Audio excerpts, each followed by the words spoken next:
Terima kasih Anda masih bersama kami. Pemirsa, upaya untuk mencegah terjadinya kebakaran hutan dan lahan, Kapolda Sumatera Selatan melakukan patroli dan sosialisasi kepada masyarakat untuk tidak membakar hutan dan lahan. Kapolda Sumatera Selatan Irjen Polisi A. Rahmat Wibowo bersama jajaran dan komunitas JIP melakukan patroli kebakaran hutan di wilayah Kota Palembang dan Kabupaten Banyuasin. Kegiatan tersebut dimulai dari kebun karet Talang Kepuh tembus ke Desa Talang Buluh, Kecamatan Talang Kelapa. Polda Sumatera Selatan melaksanakan himbauan kepada masyarakat dengan memasang banner larangan membakar lahan dan hutan di sekitar pondok penjaga kebun, sekaligus memberikan paket sembako dan beras kepada warga.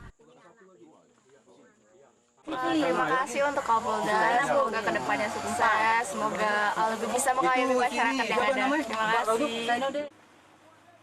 Selanjutnya, rombongan patroli masuk ke lokasi yang lebih dalam lagi dengan medan yang cukup ekstrim. Beberapa mobil rombongan sempat terjebak lumpur dan mengalami kerusakan hingga harus ditarik. Rombongan patroli Karhutla kembali menghampiri pondok penjaga kebun yang berada di wilayah tersebut. Kapolda Sumatera Selatan dan Ketua Bayangkari Polda Sumatera Selatan, Evi Rahmat Wibowo, kemudian memberikan paket sembako dan beras. Kalau nggak ada kegiatan jangan bakar-bakar. Kaget terbakar susah matikannya ya Bu ya. Mobil itu ya terima kasih bantuannya.